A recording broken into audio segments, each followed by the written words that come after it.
সেদিন প্রচণ্ড ঠান্ডা পড়েছিল। বাইরে ছিল হাড় কাঁপানো ঠান্ডার প্রবল বাতাস। আমার ঘরের জানালা ঠিকমতো বন্ধ হচ্ছিল না, তাই আমার ভাগ্নি এসে বলল, মাম, আমি আজ আপনার ঘরে থাকতে চাই। তার কথা শুনে আমি তাকে আমার বিছানার একপাশে জায়গা করে দিলাম। রাত গভীর হতে তাপমাত্রা আরও কমতে শুরু করল। হঠাৎ সে বলল, মাম, ঠান্ডায় আর টিকতে পারছি না, আমি আপনার পাশে শুব।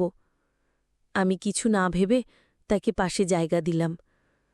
তারপর মাঝরাতে হঠাৎ সে আমাকে, আমি অর্পিতা, আমি দেখতে অনেক সুন্দর ছিলাম, গায়ের রং ছিল একদমই ফর্সা, নিজের শরীরের অনেক যত্ন নিতাম, তাই আমার তেমন বয়স বোঝা যায় না। আমি সবসময় হালকা পোশাক বা ছোট আকারের পোশাক পরতে অনেক ভালোবাসতাম, যা আমাকে আরও অনেক আকর্ষণীয় করে তুলত। সেদিন আমি শহরের একটি পার্কের পাশে গিয়েছিলাম। পার্কের পার্কিং এলাকায় অনেক ভিড় ছিল। আমি একটু এগিয়ে দেখি আমার পুরনো বান্ধবী সেখানে দাঁড়িয়ে আছে, আর তার ছেলে পাশে বসে রয়েছে। তার চেহারা দেখে মনে হলো হয়তো সে কোনো দুর্ঘটনার শিকার হয়েছে। আমি তৎক্ষণাৎ তাকে গাড়িতে তুললাম এবং হাসপাতালে নিয়ে গেলাম। তার অবস্থা খুব গুরুতর ছিল। হাসপাতালে পৌঁছে তাকে ভর্তি করালাম। ফর্ম পূরণ করার পর যখন আমি তার ছেলের পাশে বসলাম, তখন সে আমার দিকে তাকিয়ে মৃদু হেসে বলল, আপনি আমাদের জন্য যেন একজন দেবদূত হয়ে এসেছেন, ধন্যবাদ। ছেলেটির বয়স 15 হবে। সে হয়তো তখনও আমাকে চিনতে পারেনি।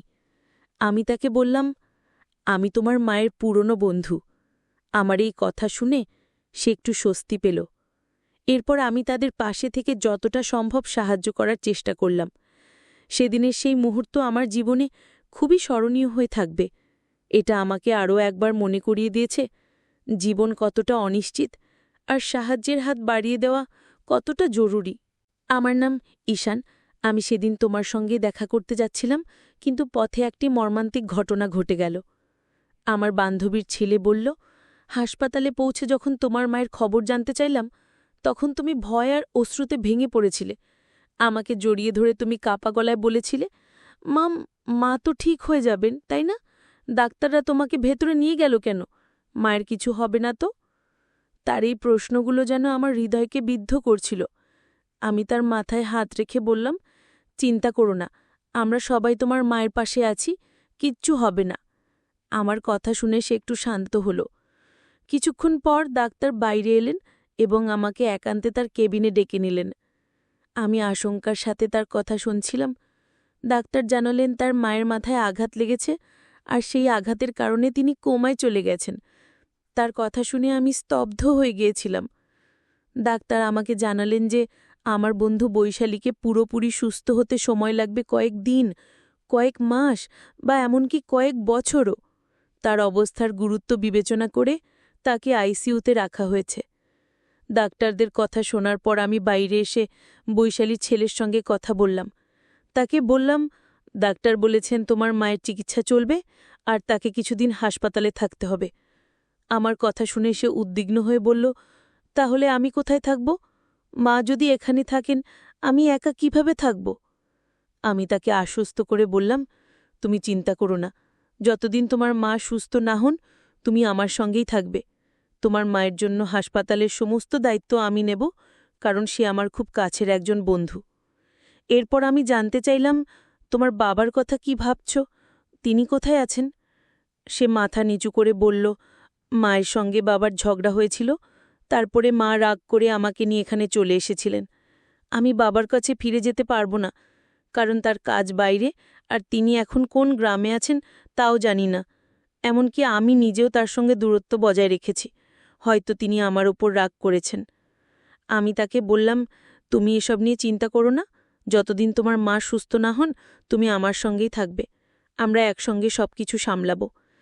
তারপর আমরা দুজনেই হাসপাতালের পরিবেশে থাকতে পারছিলাম না, তাই আমি একজন নার্সের সঙ্গে কথা বললাম এবং তার সাহায্য চাইলাম যাতে বৈশালীর চিকিৎসার প্রক্রিয়া সঠিকভাবে এগিয়ে যায়। বৈশালীর চিকিৎসার দায়িত্ব নেওয়ার পর বুঝতে পারলাম হাসপাতালে দীর্ঘ সময় থাকা আমার পক্ষে সম্ভব নয়, কারণ আমার কাজের দায়িত্ব ছিল। তাই আমি তার ছেলে ঈশানকে আমার বাড়িতে নিয়ে এলাম। বাড়ি আসার পথে তার জন্য কিছু প্রয়োজনীয় পোশাক কিনে দিলাম, কারণ তার কাছে তেমন কিছুই ছিল না। সেদিন ঈশান খুবই মনোমরা ছিল। রাতে আমি অনেকবার তার রুমের সামনে গিয়ে দেখেছি সে কেমন আছে। জানতাম সময়ের সঙ্গে সঙ্গে সে স্বাভাবিক হয়ে উঠবে। পরের কয়েকদিন আমি তাকে হাসপাতালে নিয়ে গিয়ে তার মায়ের সঙ্গে দেখা করিয়েছিলাম। এছাড়া বয়শালীর দেখভালের জন্য আমি হাসপাতালের নার্সদের সঙ্গে কথা বললাম এবং তাদের সাহায্যের জন্য অর্থ প্রদান করলাম, কারণ প্রতিদিন সেখানে যাওয়া আমার পক্ষে সম্ভব ছিল না। ধীরে ধীরে ঈশান আমার বাড়ির পরিবেশে মানিয়ে নিতে শুরু করল। তবে বাড়িতে দীর্ঘ সময় কাটাতে গিয়ে সে একটু একঘেয়েমিতে পড়ে যাচ্ছিল। আমি তাকে বললাম, ঈশান, পরের বছর তোমার কলেজ শুরু হবে, তোমার শরীরও ভালো আছে, তুমি যদি চাও তাহলে জিমে ভর্তি হতে পারো। আমার পরিচিত একটি ভালো জিম আছে, সেখানে তোমার ভর্তি করিয়ে দিতে পারি। এছাড়া তুমি ডান্স ক্লাস বা মিউজিক ক্লাসেও যোগ দিতে পারো। এতে তোমার সময় ভালো কাটবে এবং একঘেয়েমিও দূর হবে। প্রথমে সে দ্বিধা করলেও আমার উৎসাহে সে জিম এবং ক্লাসে যোগ দিল। ধীরে ধীরে সেখানে তার নতুন বন্ধুরা তৈরি হলো এবং তার মন ভালো হতে লাগল। ঈশান এখন নিজের জন্য আরও যত্ন নেওয়া শুরু করল। জীবন নিয়ে তার দৃষ্টিভঙ্গি ধীরে ধীরে বদলে যাচ্ছিল। আমার মনে হলো সে কেবল তার শৈশবের কঠিন সময়গুলো কাটিয়ে উঠছিল এবং তার সামনে একটি নতুন ভবিষ্যৎ অপেক্ষা করছিল।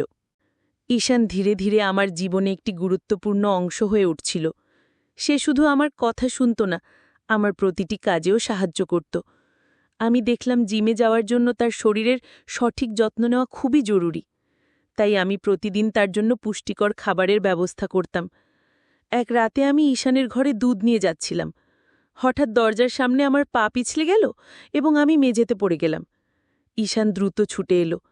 সে আমাকে সাহায্য করে দাঁড় করালো এবং নিজের ঘরে নিয়ে গিয়ে আমাকে বিছানায় শুয়ে দিল। তার এই সাহসিকতার যত্নশীলতা দেখে আমি অবাক হয়ে গিয়েছিলাম। সে আমার হাত থেকে পড়ে যাওয়া দুধ পরিষ্কার করল এবং তারপর খুব যত্ন সহকারে আমার পায়ে মালিশ করতে শুরু করল।